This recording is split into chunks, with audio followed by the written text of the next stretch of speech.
Pocas imágenes más características de Montevideo que el Palacio Salvo, con su cúpula, que lo hacen todavía uno de los edificios más altos del país, y con las leyendas que lo pueblan.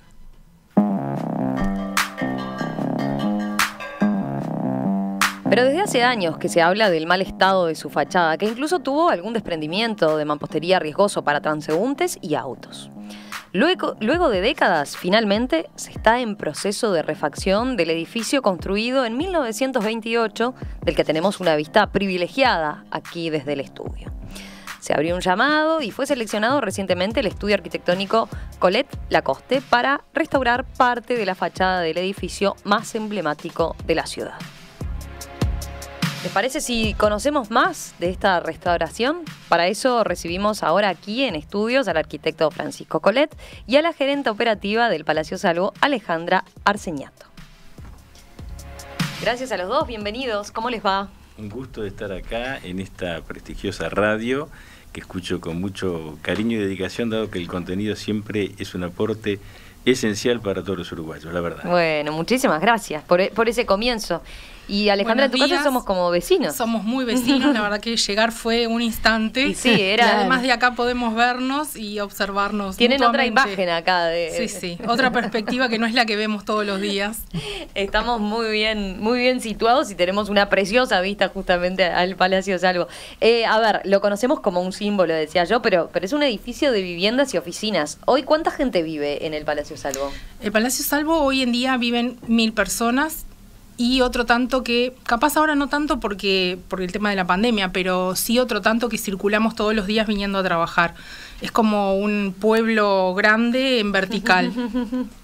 Pero sí que son 1000 personas viviendo. Sí, exacto, 1000 personas viviendo, son 380 unidades. Y bueno, es una sociedad anónima, Palacio Salvo, lo que le da un jeito especial, no es común, no es propiedad horizontal. Y bueno, y son accionistas que tenemos unos 250 y tantos accionistas. Bien, y entonces en el interior, digamos, es un edificio vivo, ¿no? Si tiene ese nivel de circulación de gente y esa movilidad. Sí, es un edificio vivo y además es muy variopinto en su interior y en su composición de personas y personajes, además. Creo que además hay que agregar el tema de las visitas guiadas, sí, que agregan ¿no? una importante circulación de gente que de pronto no vive allí, pero que puede llegar hasta el último piso. Sí. Yo lo hice varias veces y es fantástico. Sí, están muy buenas las visitas. En este momento estamos pensando en retomarlas porque por el tema de la pandemia, claro, y como hay gente que vive en el edificio, es complicado traer gente de afuera, pero ya estamos pensando en la reapertura de las visitas guiadas que se empezaron allá por el 2015 cuando empezó todo el proceso de apertura y de levantamiento de imagen y de mejora continua del edificio. Es un trabajo que hoy en día con el comienzo de la refacción de la fachada es como algo mucho más visible para todo el mundo, pero que viene trabajándose desde lo interior ya desde el año 2015 con un montón de cambios. En ese sentido recuerdo la reparación de un vitral fantástico, sí, que el tiene. Vitral de Albertazzi, sí, fue reparado, es el vitral privado más grande. Bueno, y la recuperación de las rejas. Sí, la recuperación de los portones que estaban abandonados en una estancia. Se recuperaron 6 de las hojas de los portones y se hizo toda la refacción de las mismas, se llevó al hierro original, se buscó cuál era el color original de las rejas y se volvieron a instalar en lo que es el pasaje Salvo que comunica la Plaza Independencia con la calle Andes. Claro. Sí. Sí, pero vuelvo con lo que decía Rosario, capaz que fue, ahí está, como el comienzo de un cambio hasta de imagen, por lo menos en lo que significa para los montevideanos, sí, ¿no? Sí, la imagen porque de Palacio, esa intriga de decir, bueno, está rodeado de leyendas, sabemos, sí, ¿no? Fantasmas.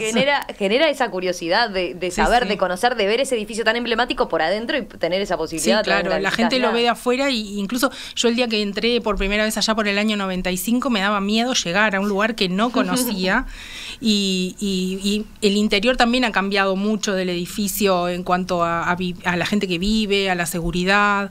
Entonces la gente de afuera dice, bueno, vamos a ver, sí, los mitos están, el fantasma Don Pedro está, claro. Y bueno, era parte de abrirnos a la comunidad y que la gente empiece a desmitificar o cambiar esa imagen bastante negativa que tenía el edificio con cantidad de problemas, empezar a cambiarla y bueno, creo que hemos logrado ya y la verdad que las visitas guiadas han acompañado muchísimo, tanto gente turista que valora esto que es montevideanos y muchísimos montevideanos, mucha gente del interior. Nosotros tenemos en el interior del edificio el Museo del Tango, donde por primera vez, cuando Palacio Salvo no existía y era la Giralda, está ubicado el lugar geográfico donde estaba la orquesta que por primera vez tocó la comparsita de Matos Rodríguez, claro, el himno de los tangos. Pero además están me acuerdo en las paredes, digamos, los originales de lo que tienen que ver con la escritura de la música. Sí, hay partituras, ¿no? hay objetos personales de Matos Rodríguez, hay un piano que tocó Matos Rodríguez, hay mucha información del acervo de Matos Rodríguez que fue donada por Agadu, por la familia de Matos. Hay un bandoneón de uno de sus últimos bandoneonistas, o sea, y ese lugar se ha abierto mucho a escuelas, para que la gente, los chicos de las escuelas públicas, privadas, vengan y conozcan, porque el tango es algo de todos. Y la comparsita más. Y la comparsita más, y claro, los chicos o la juventud no está tan vinculada al tango, entonces para ellos, para todos los chicos fue un viaje en el tiempo, y realmente el museo es un viaje en el tiempo que vale la pena visitar. También y forma parte de las recorridas del Salvo. ¿Ahora se están haciendo? No, todavía no. Estamos empezando a armar la nueva propuesta y con los protocolos y ver la limitación de la gente, los controles y todo eso. Un apunte que no hicimos, hoy más temprano lo comentábamos con Emiliano, que cuando hablábamos de este edificio vivo y del movimiento que tiene, con la gente que trabaja, con la gente que vive allí, con las visitas, también un punto importante es el interés turístico que tiene en materia de poder alojarse ahí, ¿no? Sí, claro. Hay muchos apartamentos que han sido adquiridos como inversión justamente para después hospedar a turistas, que claro, qué mejor que elegir tan bien puestos que no ese se puede punto de la ciudad. Hay apartamentos que están muy lindos, arreglados, y que se alquilan por las plataformas de alquiler de apartamentos en otros lugares que todos conocemos, y además hay unos 10 apartamentos que son las Salvo Suites, que también están muy bien arregladas, puestos, sí, muy bonitas. Ahí vuelven algo a sus orígenes, ¿no? Sí, de alguna manera eso es lo que le da vida a la restauración. Esto es muy importante. Esto es restaurar un edificio con vida, pero fíjense, tiene vida interior muy grande, tiene vida para el turista, tiene vida para los museos, para que los museos no sean algo muerto. O sea, que vas a un museo en un edificio de vida, y eso es muy importante en la restauración, que el contenido sea bueno y que sea visitado, y que todo lo que restaurás es para beneficio de un montón de gente, en definitiva de la ciudad. Por eso esas intervenciones puntuales como los portones, que son muy significativos, porque claro, es el punto de entrada de un edificio, tiene muchísimo valor haber logrado eso, ¿no? También el remate lumínico en la cúpula donde existía la antigua antena de Canal 4, que ya hacía muchos años que la antena no funcionaba, que lo que había quedado era la estructura esa que ingresaba dentro del edificio, pasaba el tanque de agua y llegaba al piso 25, entonces toda esa estructura... Eso fue todo un cambio. Fue todo un cambio que al principio uno estaba tan acostumbrado a ver eso, que yo me acuerdo que las primeras veces que daba la vuelta a la plaza y lo veía y decía, el edificio quedó mocho, porque eso que era muy feo y que no servía y a la estructura del edificio no le hacía bien, el día que no estuvo estábamos tan acostumbrados a verlo. Bueno, entonces un proyecto del arquitecto Federico Lagomarsino para darle la altura del proyecto original a Palacio Salvo, lograr completar la altura, y además que tuviera un remate, y que además fuera un remate lumínico que también es interactivo con la sociedad y con la población. Sí, claro. Prendemos, la semana pasada, la otra se prendió por el bicentenario de la independencia de Perú. Porque además cambia de colores. Claro, las luces cambian de colores. Prendemos cuando todos los edificios emblemáticos prenden por el día de la lucha contra el cáncer de mama. Prendimos en los primeros momentos muy feos de la pandemia, también prendíamos, alguna empresa privada que pide si podemos prender. Ahora en septiembre vamos a prender por la independencia de Brasil. Entonces acompañamos a la vida de la ciudad siendo un actor más, perdón. Tenemos que recordar, hacer un poco de historia, ¿no? No es poca cosa para un edificio que cumplió 90 años, ¿no? Sí. Hace relativamente poco, y que quedó completo en 1928. Había comenzado su construcción en el 23 a impulso de 3 hermanos de apellido Salvo, Y Rosario recordaba ahora fuera de micrófono, claro, en sus orígenes era un hotel. Sí, era un hotel y fue concebido así. Y había un sector que es el sector oficinas, que es el sector al que se accede por el pasaje Andes. Entonces ese sector no tenía baños, tenía baños comunes. Algo similar a lo que es hoy, lo que fue originalmente y sigue siendo hoy en día el edificio Barolo en Buenos Aires, en la Avenida de Mayo, que es su hermano mayor, porque fue construido antes por Palanti y a pedido del señor Barolo.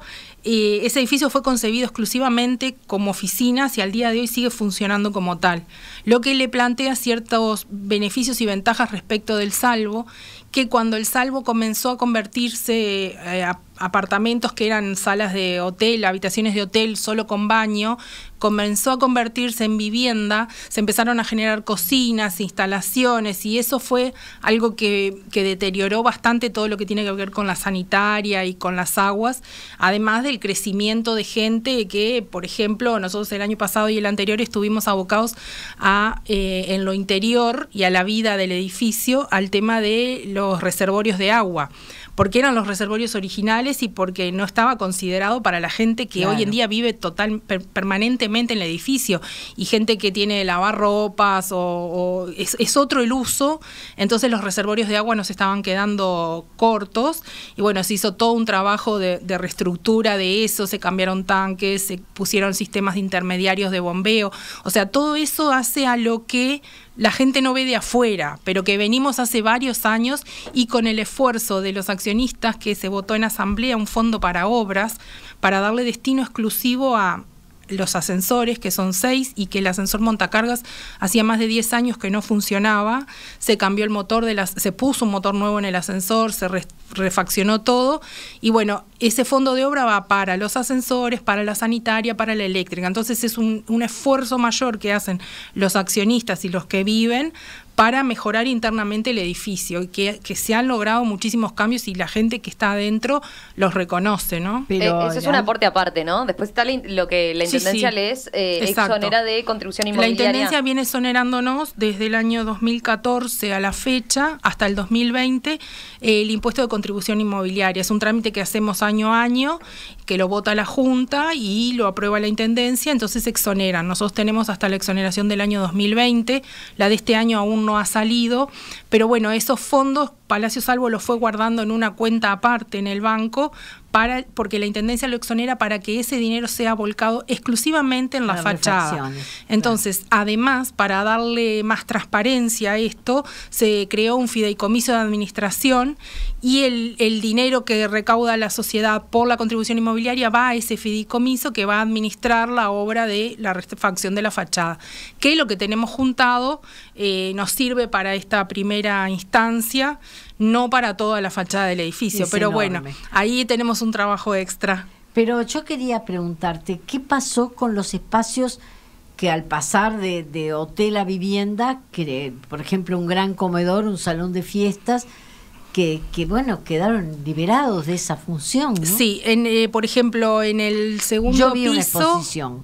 En el entrepiso, el espacio ese sigue siendo un entrepiso muy grande, que es donde funciona otra radio, donde nosotros tenemos la administración, hay un estudio de grabación también, pero el entrepiso es muy grande y es un espacio que hemos dado a exposiciones, a presentaciones de libros, a muestras de fotos, exposiciones de cuadro, obras de teatro, presentaciones de sello del Correo, ha presentado un sello también.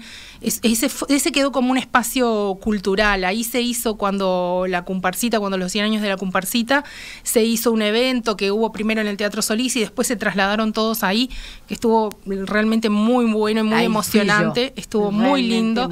Además estaba ambientado con mesas de lo que era la antigua pasiva que funcionaba en la Plaza Independencia, entonces, y las sillas originales, entonces era también una cosa estuvo muy bueno, muy felices estuvimos todos. Después en el primer piso, que también era el salón de bailes antiguo, de los famosos bailes del señor. Allí en algún momento estuvo ensayando el cuerpo de ballet sí, Sodre. Tuvo sala de ensayo el ballet del ahora Sodre. Está el Smart ahora Office. Funciona Smart Office, que son oficinas de alquiler. Y después en el segundo piso, que son los pisos más grandes, ¿no? Claro. En el segundo piso funciona el Club Casa del Billar, que hace muchísimos años que está, y después hay una serie de apartamentos.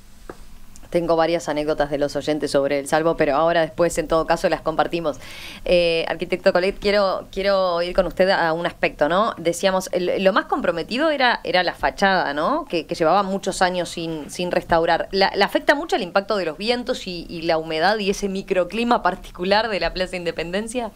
Por supuesto que sí, no tenemos que olvidar el clima que tiene Montevideo, que a veces, como si uno compara el Barolo con el Palacio Salvo, evidentemente el clima porteño de allá es muy diverso al nuestro acá en Montevideo, claro. Es un clima marítimo, las sudestadas nos dan de frente y como ustedes dicen acá es como estar peor que en medio del campo porque los vientos hacen un efecto especial que son muy fuertes. Son años de impregnarse de agua, son años de cambios de temperatura que yo diría que también hablan de la nobleza del edificio y de la calidad constructiva de quienes la hicieron. Eso hay que rescatarlo porque basta ver que a veces tenemos que restaurar construcciones que no cumplieron en 5 años, no digo, pero a veces sucede, ¿no? Construcciones nuevas que tienen 10 años y tienen problemas más graves que el Salvo. Digamos que es un edificio muy noble, que es un edificio que para la edad que tiene es formidable el estado en que está, pero a su vez el tiempo pasa, ¿no? Es decir, no lo podemos comparar a una persona que tiene 35 años, su estado de salud, con una persona que tiene 80. Y si una persona llega a los 80 y no se cuidó, no se hizo sus tratamientos, se dejó, lógicamente, eso es lo que sucede, que esas afectaciones que pudieron haberse disminuido oportunamente, se han dejado estar y el paso de tiempo cobra su factura, ¿no? El edificio, por eso se habla siempre del diagnóstico, de la terapéutica, es decir, el edificio es como, lo vemos como una persona. En este caso, la intervención es en la piel de la persona, que es la que está más afectada, como se afecta la piel del ser humano, con el cáncer, con esto, y bueno, la verdad que el cáncer lo agarró por varias partes, y en determinado momento se ve que hubo desprendimientos importantes que años atrás se tuvieron que sacar adornos que ya... Fue 2015 por ahí, ¿no? Sí, a partir del 2015 fue cuando tuvimos una serie de grandes desprendimientos, que fue cuando se generaron todos los vallados, claro, con techo sobre Andes y sobre la Plaza Independencia, sí, para prevenir. Y ese como corralito que yo llamo sobre la plaza. Pero esta es una pregunta personal para el arquitecto. ¿La presencia de la antena no produjo además vibraciones que puedan haber provocado desprendimientos de fachada?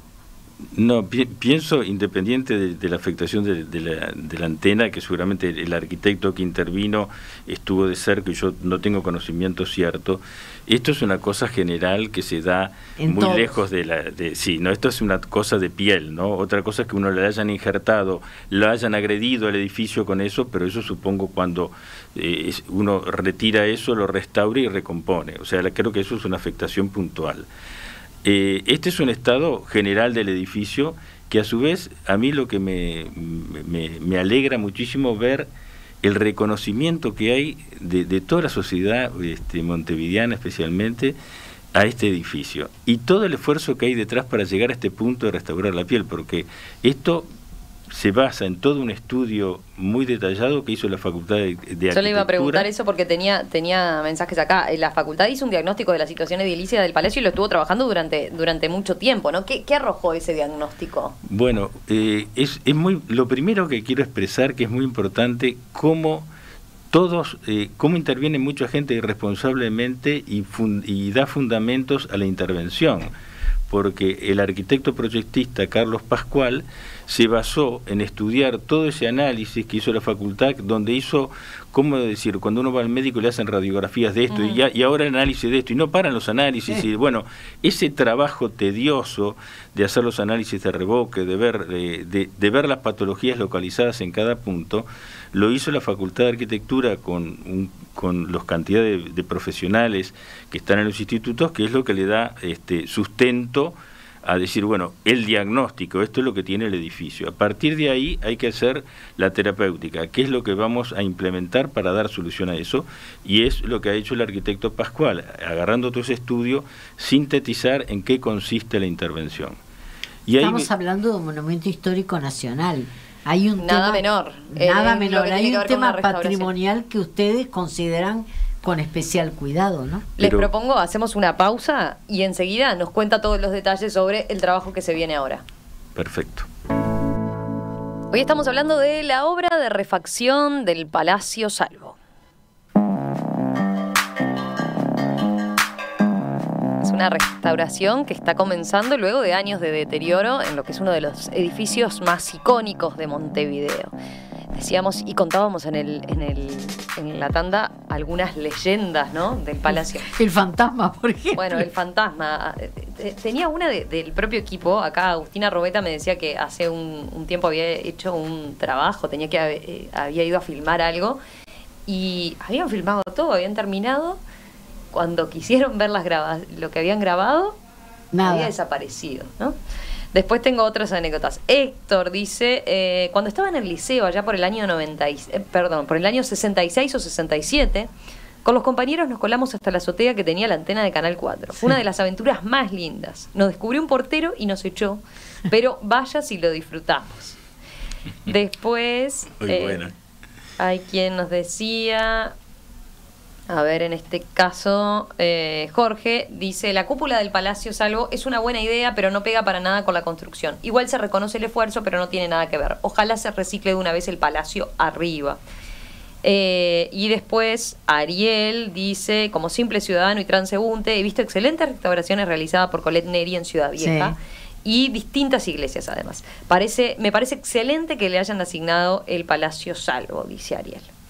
Bueno, vamos a hablar un poco de eso entonces, de lo que se viene. Rosario le planteaba, bueno, tiene el desafío también que la restauración implica, ahora nos va a contar en qué consiste, pero además es en un aspecto patrimonial. Patrimonial, con lo que eso implica. A ver, ¿qué hay que tener en cuenta, digamos? Sí, ese es el punto de partida. El punto de partida fundamental cuando uno va a actuar en la restauración de un edificio que tiene un valor porque ha sido declarado monumento nacional.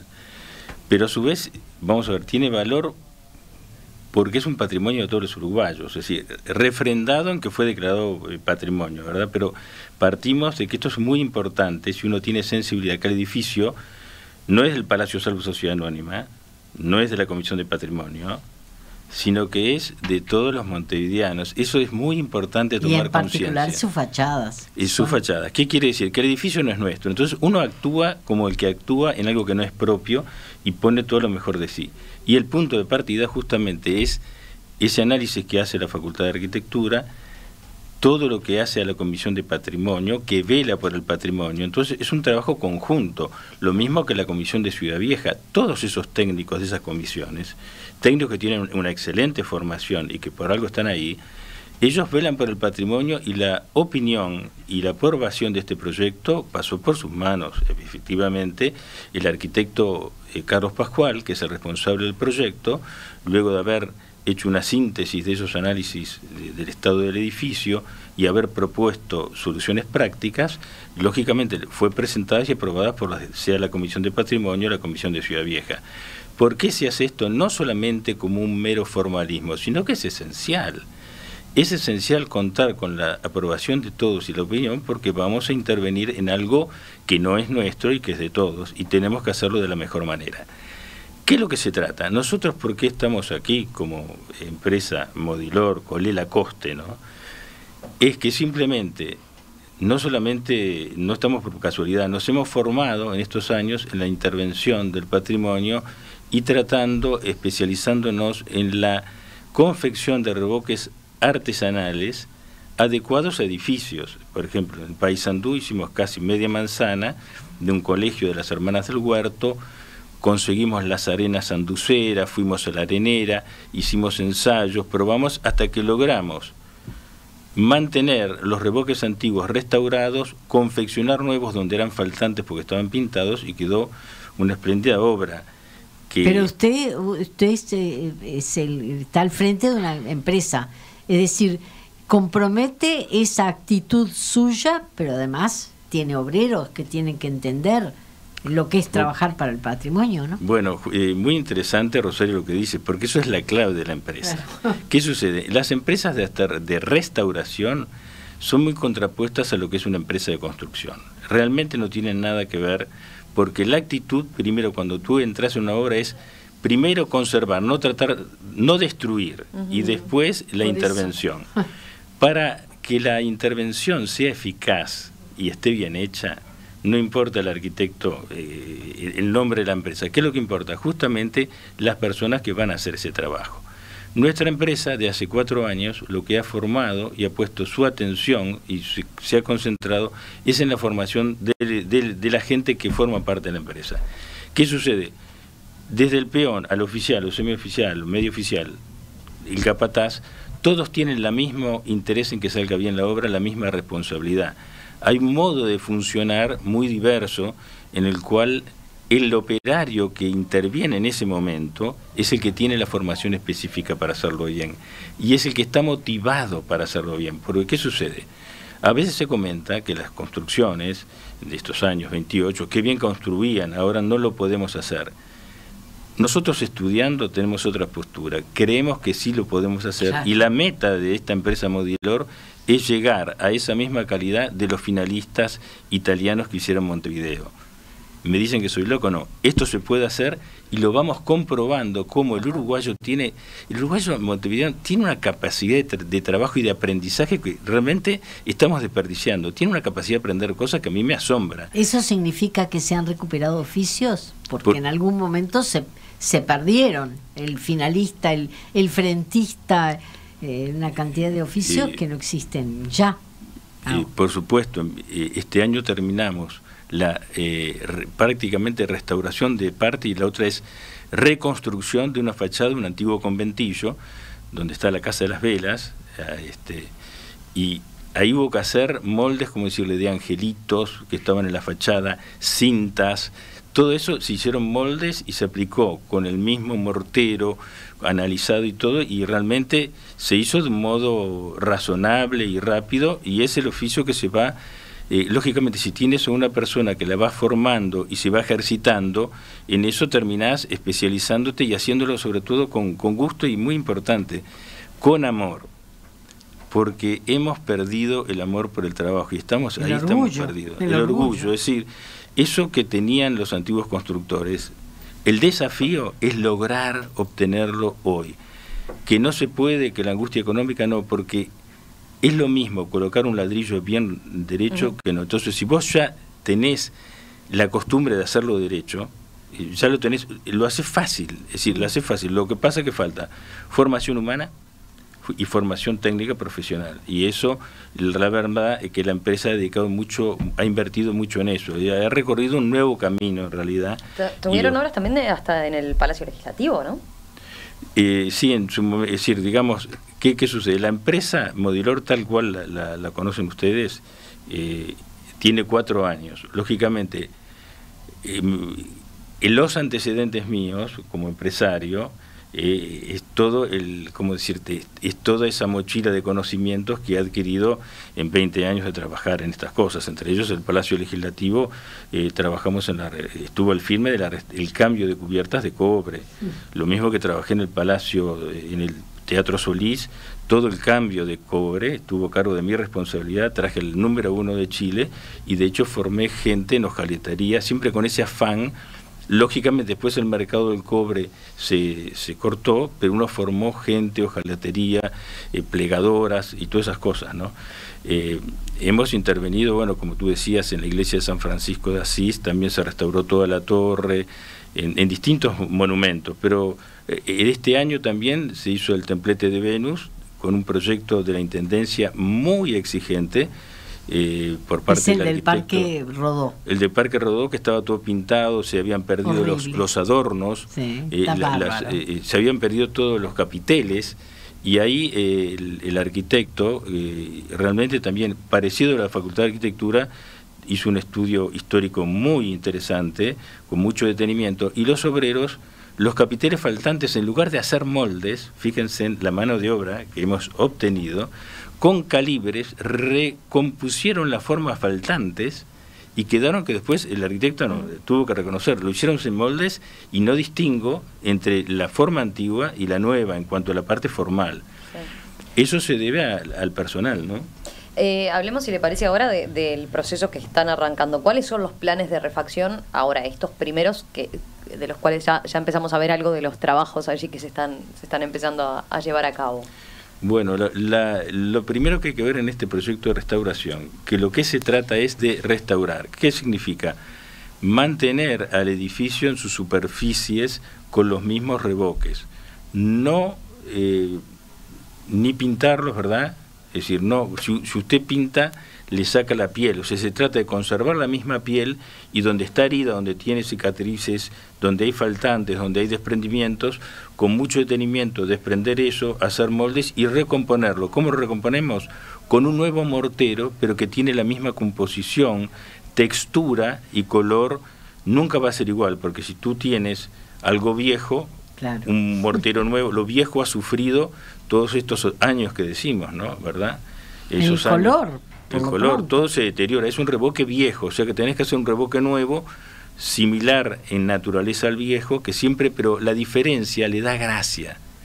Una persona de edad para mí es bella, es lindo sentir, no sé, la edad que se expresa, no, y a través de la mirada que refleja la alegría del alma, es un gran error.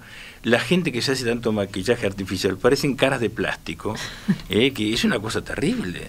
Entonces el edificio, si nosotros al salvo lo hacemos de plástico, queda mal. Entonces, con mucha sabiduría, Carlos Pascual, el arquitecto, dice, vamos a ver qué hacemos, porque tenemos, en la medida que lo vamos atacando, vamos a ir solucionando y aprobando a cada instancia con la dirección de obra y las visitas de la Comisión de Patrimonio y la Comisión de Ciudad Vieja, se van a ir viendo los resultados. Esto es un desafío.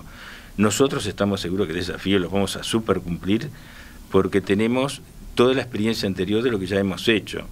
Pero la explicación sería esto: no se trata de renovar todo el salvo. ¡Ay, quedó distinto! Prácticamente que van a ver todos y sabe lo que va a pasar. La gente va a preguntar, ¿y qué le hicieron al salvo? No noto la diferencia, porque la diferencia está que no se te caen los pedazos del salvo en la cabeza, ¿no? Y que la diferencia está que cuando vas de cerca ves que eso está refaccionado. Pero no se van a rehacer los ornamentos que se perdieron. No está planteado. Instancia, no. No está planteado porque aparte no corresponde. Creo que lo actual es lo que hay que mantener. Exactamente, y dices una cosa muy interesante. Cada vez que intervenimos en un edificio, sea monumento histórico o no, lo que vemos es que muchas veces tenemos que, como sucede acá en el edificio Proamar, que hicimos un proyecto ahí también y que vamos a intervenir, a veces las intervenciones anteriores son las que han lastimado el edificio, pero son parte del problema. De la historia. Y a veces cuando, exactamente, ¿qué pasa? Hay que ser comprensivos, porque nosotros tenemos nuestra historia también. En un momento el patrimonio no se apreciaba. Se dejaba de lado y queríamos Fenêtre en Longueur de Le Corbusier y el racionalismo y todo eso. O sea que somos parte de la historia. Hay que mantener esas intervenciones y no juzgarlas como malas, porque es infantilismo. Ahora tenemos la sociedad tiene la madurez para valorar lo que significa el salvo. Olvidémonos de técnicos arquitectónicos. La arquitectura es para la gente, no es para los arquitectos. Y la gente, hoy por hoy, ¿quién no tiene una foto delante del Palacio Salvo? ¿En qué lugar no aparece el palacio? Ya es una cosa que va fuera de la órbita de la arquitectura y va más allá, es cuando se transforma en un verdadero símbolo. Recién fuera de micrófonos nos señalaban cuál es el tramo exacto de la fachada que empiezan a trabajar, el piso 9, ¿no? Sí, vamos a trabajar a partir del balcón del primer piso hasta el bajo balcón del piso 9, en el sector que da hacia 18 de julio, la mitad entre Andes y la Plaza Independencia. Esa va a ser la primera etapa, que además va a servir de primera aproximación exacta y de contacto con la realidad, ¿no? Porque hasta ahora sí, el informe, el diagnóstico de la Facultad de Arquitectura, que además fue un equipo multidisciplinario porque intervino la Facultad de Química para las fórmulas de los morteros y todo eso, el Instituto de Historia para recabar historia del edificio, la Facultad de Ingeniería. Entonces, todo eso que tuvo trabajo de dron y todo, bueno, ahora va a llegar un operario a tocar, a ver realmente, bueno, sí, esta fisura como está, esto no, esto sí. Y va a ser la primera aproximación que además nos va a retroalimentar de información para las siguientes etapas. Claro, va a ser así, la primera vez que tengan ese contacto y que van a saber con qué se van a encontrar, ¿no? Con qué material, en qué estado está el material. Sí. Van a tener que tantearlo con sus propias manos. Es que va a ser palmo a palmo. El contacto, les diría yo, a veces medio decimos mágico, porque ¿qué pasa? Se establece una conexión entre el operario que hizo esos revoques de 1928 y el operario actual. Ustedes no se imaginan en obras, cuando restauramos la primera, el año pasado, la primera iglesia valdense en Uruguay, también de 1851, una cosa así, es volver a tocar en lugares altos donde la gente no va, los cupulines, es un contacto místico, porque el silencio de la altura, el contacto personal, yo lo he vivido y les digo que es una experiencia espectacular, y eso formamos a los operarios. En cada obra se hace la historia del edificio. Cuando hablamos del templete, el arquitecto explicaba, hasta les explicaba cómo se nombran cada parte, el fuste, la columna, la base, el capitel, todos los términos que se usan en la arquitectura, porque eso es muy importante. Hay que levantar al operario, hay que levantarnos todos, y hay que darle información y formación, y ahí es que se empieza en el espiral ascendente del conocimiento y de la motivación. Yo creo que es importante decir que el piso 9 es el límite donde aparece el basamento del edificio antes de la torre, porque luego se afina para adquirir altura. Esos 9 pisos iniciales son los que, para la gente que lo mira, son los que tienen la base cuadrada, ¿no? O casi. No, es así, es así. Pero esa experiencia de, como decía Alejandra, de estar frente al edificio, y sabemos que esta es como una puesta a punto de todas las posibilidades técnicas que hay, y qué es lo que se puede lograr, porque el edificio es muy grande. Entonces, nada más prudente que es atacar a fondo un sector y decir, bueno, apoyados en todos los conocimientos anteriores y estudios de todos los que han intervenido, esto es lo que se puede lograr, y ese es el aporte que nosotros queremos dar en este momento. ¿Tienen un estimativo de cuánto va a llevar esta etapa? Y bueno, por de pronto necesitamos 4 meses más, porque otra cosa, para hacer un trabajo de estos hay que tener un acceso total a la superficie. Entonces, estamos armando unos andamios, estamos en la parte que también son los andamios, los arma nuestra propia empresa, porque ya la restauración te lleva a que vos tenés que acceder, y esos andamios se apoyan en una estructura existente de protección de la vereda, lo cual es que ahora estamos lentamente reforzando la estructura existente. Todo es un proyecto de ingeniería de los ingenieros Ricardo Bagnone, y entonces, reforzada esa base, ahí se empieza a levantar los andamios, que ahí se va a ver un poco la obra. O sea, ahora es muy lento porque hay que ir cada día reforzando esa estructura hasta lograr que esté en plenitud para soportar todo el andamiaje y llegar a esos 38 metros de altura. Ahí estamos viendo la transmisión en la web, por video. Ustedes tienen el detalle de las fotografías que está tomando Natalia Rodríguez, nuestra compañera de Paisaje Ciudad, que mientras escuchaba la nota ahí nos mandaba entonces estas tomas. Ha sido un trabajo de todo el equipo de Radio Mundo, porque tenemos aportes de todos. Teníamos hoy más temprano de Felipe Reyes desde adentro mismo del Salvo, también cuando adelantábamos la nota. Ahora tenemos desde ahí a Natalia tomando, en este momento sacando las fotos para acompañar la nota. Esos son los ahí portones. Se veían los portones, ¿no? Sí. Los que tienen el logo. De la claro, el logo en bronce, bronceado, no es bronce, están pintados en el verde original, y las letras del logotipo del Salvo en dorado, en bronce. ¿Tienen un estimativo del costo que va a llevar esta etapa, por lo menos de la refacción? Bueno, los números son números muy económicos de prueba. El hecho de que sea patrimonio... Bueno, pero por lo pronto van a usar el fondo que tienen. Sí, claro. Sí. En definitiva, lo que se trata es siempre, estamos con cierta flexibilidad, porque se trata de obtener la mejor solución a un costo razonable. Creo que lo que es clave en la restauración y en toda esta intervención es cuidar el patrimonio, cuidar el bolsillo. Claro. O sea, que creo que la limitación económica es la fuente de inspiración para las soluciones. Creo que las grandes aberraciones se cometen cuando sobra dinero, les digo honestamente, y se hacen atentados al patrimonio, porque ya como te sobra el dinero, hasta le haces el tabique, lo reventás, acá cambiamos, medio en broma sucede eso. Creo que en ese sentido, esto es una intervención muy sobria económicamente, ¿no? Más bien es como de prueba del sector y que va a abrir la posibilidad, el camino también para el resto del edificio, ¿no? Es una prueba. Es una prueba, exactamente. Claro. Es una prueba, entonces tiene su grado de flexibilidad, ¿no? Y de control permanente, ¿no? Si resulta, lo completa el edificio. Y yo creo que la meta, sin lugar a dudas, y el edificio se lo merece, por todo lo que hemos...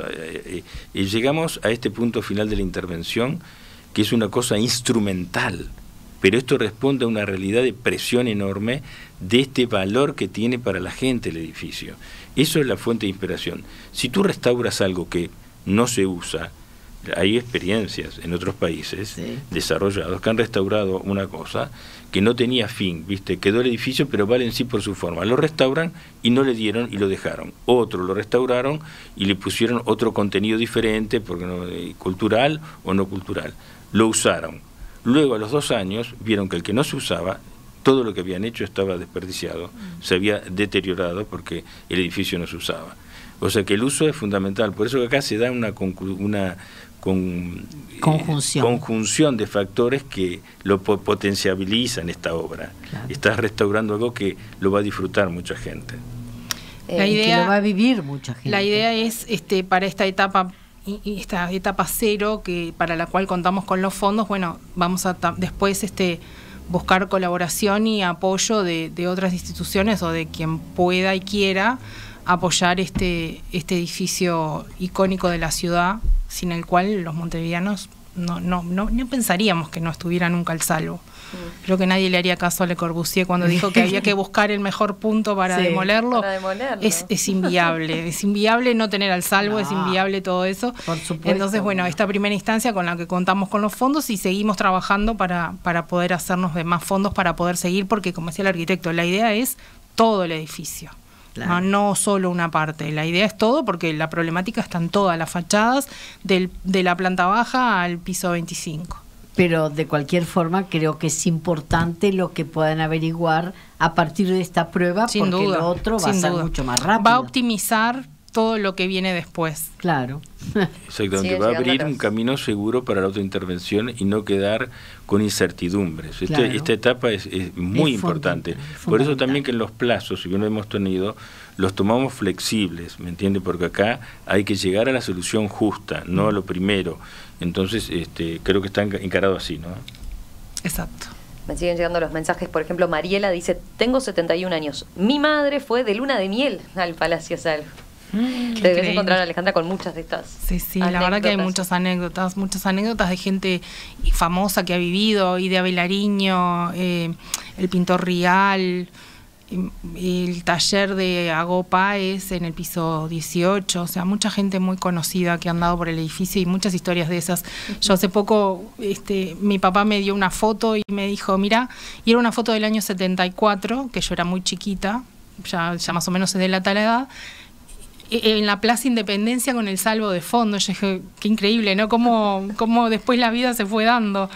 Bueno, y pero todos no tenemos... te olvides que había fotógrafos en la plaza. Sí, claro, pero hasta no hace tanto habían fotógrafos en la plaza. Sí, y utilizaban ese punto de vista como... No, pero esta foto la sacó mi papá, se ve que en un paseo que hicimos para el centro, y bueno, y con el Palacio Salvo atrás, y era una ratita de poquitos años. Alejandra Arceniato, gerente operativa del Palacio Salvo, Francisco Colet, arquitecto, director del estudio Colet Lacoste, que tiene a cargo esta etapa entonces de la refacción. Muchas gracias, gracias por estos minutos esta mañana por aquí, por darse esta vuelta acá, estando de vecinos, y bueno, estaremos atentos acá, Rosario, vos tenés para monitorear las obras de primera mano. Por supuesto. Las esperamos. Muchísimas gracias, estaremos en contacto con Rosario entonces. Muchas gracias. Sí. No tengas ninguna duda que te voy a seguir de cerca. Muy bueno. Muchas gracias.